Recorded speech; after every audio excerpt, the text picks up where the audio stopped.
dan kita juga belum tahu. 4.000 paket bahan pokok ini dibagikan langsung di Intelkam Polda Sulawesi Selatan di Jalan Sabutung, Kecamatan Ujung Tanah, Makassar. Personel kepolisian mendatangi langsung rumah warga yang berprofesi sebagai nelayan dan tukang bersih sampah.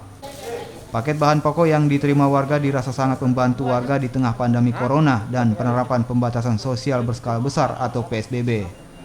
Sementara itu, Kota Makassar mulai menerapkan PSBB pada tanggal 24 April hingga 7 Mei mendatang.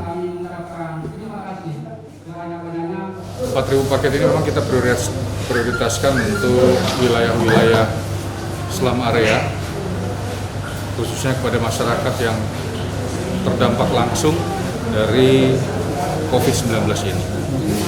Di samping masyarakat yang tinggal di wilayah Selam area, kita juga memberikan bantuan kepada beberapa elemen yang sama terdampak juga mereka. Ada buruh yang di PHK, kemudian ada elemen-elemen organisasi masyarakatan dan lain sebagainya. Ini semoga bermanfaat lah untuk semua. Memang kecil nilainya, kemudian tidak seberapa, tetapi ini mudah-mudahan dapat digunakan bermanfaat bagi warga semua khususnya di